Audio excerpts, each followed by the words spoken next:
Hello everyone, क्या हाल है आप सभी के। आई होप आप सब लोग बढ़िया होंगे। तो मैं आ चुका हूँ वापस से वन पीस के एपिसोड नंबर 1155 लेके। एंड ये वन पीस का लास्ट एपिसोड रहने वाला है। इसके बाद वन पीस एक सीजन एनिमे बन जाएगा, यानी 26 एपिसोड्स आएंगे 13 करके। तो चलिए वीडियो को स्टार्ट करते हैं बिना किसी देरी के। आई नो मैं थोड़ा देर हूँ, लाइक मुझे जल्दी बना लेना चाहिए था क्योंकि एपिसोड कल आ चुका था और मैं आज बना रहा हूँ। तो एपिसोड की शुरुआत में हम ज़ोरो को दिखाया जाता है।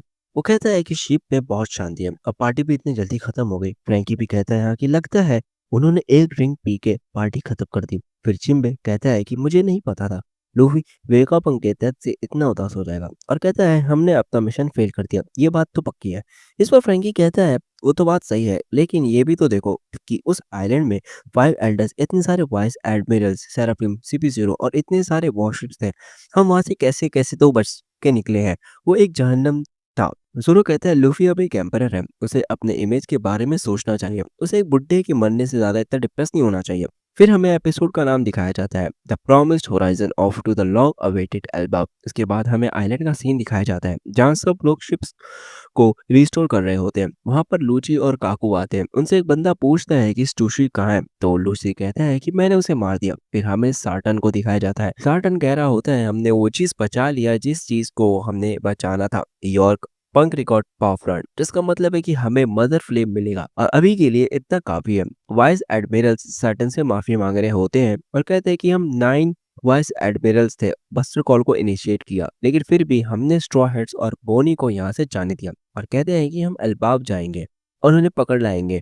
लेकिन सैटन ये बात को मना कर देता है और कहता है कि सबसे बड़ी गलती थी हमने उस ब्रॉडकास्ट को रोक नहीं पाए, और कहता है हमने उस जायंट को भी नहीं रोक पाए जिसने उन पायलट्स की मदद की। फिर 200 साल पहले का सीन दिखाया जाता है जहाँ सैटर्न कुछ साइंटिस्ट को ये रोबोट अपने पास रखने को कहता है और कहता है कि इस पर रिसर्च करो, ये मिलिट्री के लिए बहुत काम आएगा और अगर किसी मिलिट्री को ये पता चल जाएगा तो मैं संभाल लूंगा।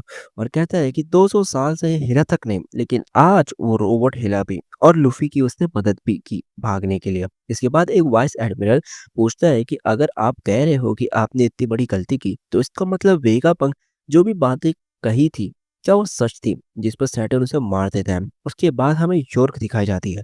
वो आइलैंड पे होती है और उसकी आंख खुलती है, तभी वो देखती है कि आइलैंड के क्लाउड्स अभी तक चल रहे हैं, मतलब कि कोई उसे बना रहा है और वो मशीन अभी तक स्टॉप नहीं हुई है।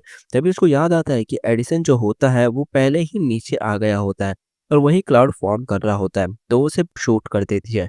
लेकिन तब तक देर हो जाती है और लेबियोफेस क्लाउड की वजह से आइलैंड से उड़कर चला जाता है, यानी कि पंक रिकॉर्ड्स यहाँ से उड़कर चल जाता है। उसके बाद होली लैंड मारी जियोस का सीन दिखाया जाता है जहाँ सेलेस्टियल ड्रैगन्स कह रहे होते हैं क्या वेगापंक ने जो बोला था वो सच है, चाहे पूरी दुनिया डूब जाए इस होली लैंड पर कोई असर नहीं पड़ेगा, लेकिन यहाँ कास्टल में खाने की कमी है।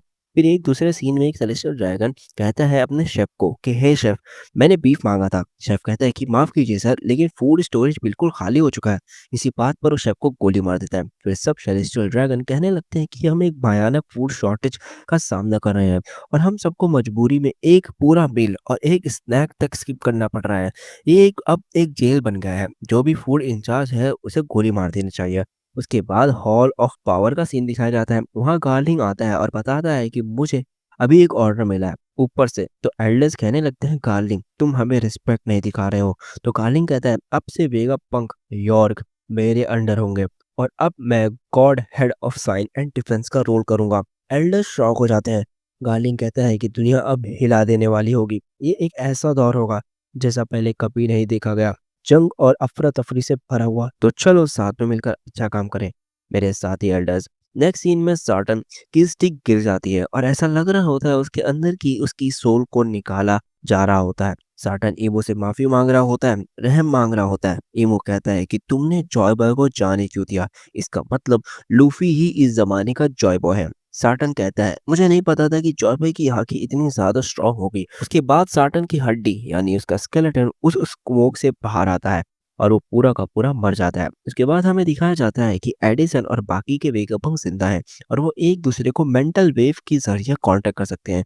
वो योग की बुराई कर रहे होते हैं और कहते हैं कि योग अभी भी हमारे कांटेक्ट में है, लेकिन हमने पंक रिकॉर्ड्स अपना लिया है। और एडिसन कहता है हम इस ब्रेन का ध्यान रखेंगे। फिर एडिसन अपने दोस्तों को कॉल करने लगता है मदद के लिए। नेक्स्ट सीन हम रेवोल्यूशनरी आर्मी का देखते हैं और वहां पे बात चल रही होती है वर्ल्ड सेंचुरी में एक बड़ा वॉर हुआ था और उस वॉर में एंशिएंट वेपन्स यूज हुए थे और उस वजह से वर्ल्ड में वाटर का लेवल 200 मीटर से ज्यादा ऊपर आ गया और जो कोई भी वन पीस पालेगा तो उसे फिर से वही पावर मिलेगी।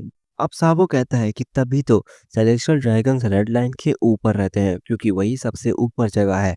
इवान को तभी बताती है कि टेक्यूला वुल्फ, रब वुल्फ, बोरबन वुल्फ ऐसे ऐसे बड़े मेगा प्रोजेक्ट्स वर्ल्ड गवर्नमेंट 700 साल से बना रहे हैं। अब सब डॉट कनेक्ट हो रहे हैं। इसके बाद ड्रैगन कहता है वेगा पंक से अपने मन में कि अब सब शांति से ये अटैक के लिए प्रिपेयर कर सकते हैं और कहता है कि हमें अपने दोनों के अफेयर सेटल करने होंगे, नहीं तो लोग सेफ जगह के लिए लड़ने लगेंगे। उसके बाद लिलित उठ जाती है और उसे सब पता चलता है। वो 1 मिनट का मौन व्रत रखती है और उसके बाद उसके भूख लगती है और वो लूफी के पास जाती है। लूफी वहाँ डिप्रेस हुआ होता है क्योंकि वो वेगापंक को बचा नहीं पाया। लिलित सब फिर सबको बता देती है कि वेगापंक जिंदा है। तुम्हारे यानी इंसानों के डेफिनेशंस में वेगापंक मर चुका है, लेकिन साइंटिफिकली सब वेगापंक जिंदा है। लूफी और उसकी क्रू मेट ये बात सुनकर खुश हो जाते हैं और जायंट के पास वापस जाते हैं और फिर से पार्टी शुरू कर देते हैं। और लूफी जायंट्स को भी कहता है कि अगर जायंट्स भी उसके एनिमी बन जाए तब भी वही किंग ऑफ पायरेट्स बनेगा। फिर इनकी पार्टी शुरू हो जाती है। एंडिंग के सीन में बोनी अपने फादर कुमा से कहती है आखिरकार अब हम दोनों एक साथ मिलकर दुनिया घूम सकेंगे। और यहाँ पे ये एपिसोड खत्म हो जाता है। गाइस मैं इसके आगे का एपिसोड भी एक्सप्लेन करूंगा, लेकिन वो एपिसोड एनिमेशन में नहीं होगा, वो एपिसोड होगा मांगा में। एंड मांगा को एक्सप्लेन करने के लिए थोड़ा सा रिस्क लेना पड़ता है, तो मैं वो रिस्क ले रहा हूँ। तो प्लीज़ अगर आप लोगों को मेरी वीडियो पसंद आए तो प्लीज़ वीडियो को लाइक कर देना, वीडियो को शेयर कर देना। तो मिलते हैं नेक्स्ट एपिसोड में, तब तक के लिए बाय बाय।